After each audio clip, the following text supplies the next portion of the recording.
நண்பர்களே, நம் வாழ்வில் நாம் எடுக்கும் ஒவ்வொரு முடிவும் நாம் விதைக்கும் ஒரு விதை போன்றது. அந்த விதையின் பலனை அறுவடை செய்யும்போது அது நம் வாழ்க்கையை செழிப்பாக்குமா அல்லது வறண்டு போகுமா என்பதை தீர்மானிப்பது எது? ஔவையாரின் ஆத்திச்சூடி நமக்கு ஒரு சிறந்த வழியை காட்டுகிறது. வாங்க, ஒரு உத்வேக கதைக்குள் செல்லலாம். ஒரு காலத்தில் கதிரேசன் என்ற இளைஞன் ஒரு மர வியாபாரியாக இருந்தான். அவனுக்கு ஒரே ஆசை, வேகமாக பணம் சம்பாதிப்பது. இந்த வேகத்தில் அவன் அறத்தையும் நீதியையும் மறந்தான். அரசாங்க விதிமுறைகளை மீறி அதிக மரங்களை வெட்டினான். இளம் மரங்களையும் விட்டு வைக்கவில்லை. அவனின் இந்த பேராசையால் அந்த செழிப்பான காடு மெல்ல மெல்ல வறண்டு போனது. கதிரேசன் பணக்காரனானாலும் இரவு தூக்கம் தொலைத்து மன நிம்மதியில்லாமல் தவித்தான்.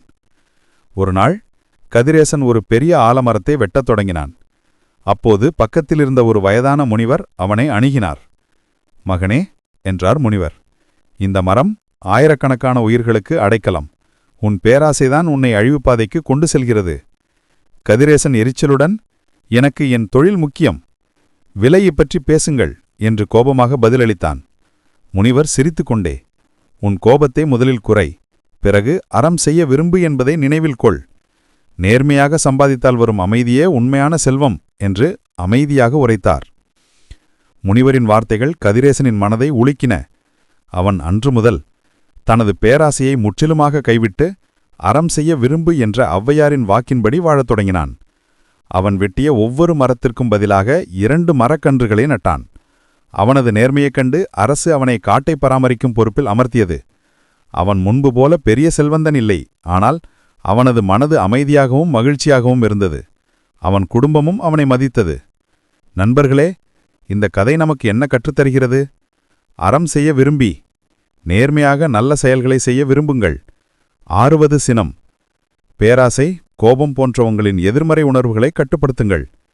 தற்காலிகமான பணமும் புகழும் ஒருபோதும் நிரந்தரமான நிம்மதியைத் தராது. ஆனால் அறம் நிறைந்த ஒவ்வொரு செயலும் நம் வாழ்க்கையை மட்டுமல்ல, நம்மை சுற்றியுள்ள உலகத்தையும் செழிப்பாக்கும்.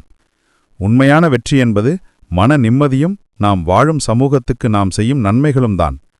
ஒரு லைக் போட்டு உங்கள் நண்பர்களுடன் பகிருங்கள். உங்களுடைய கருத்துக்களை கமெண்டில் தெரிவியுங்கள். இதுபோன்ற மேலும் பல ஊக்கமூட்டும் கதைகளுக்கும் தகவல்களுக்கும் எங்கள் சேனலுக்கு சப்ஸ்கிரைப் செய்யுங்கள். நன்றி.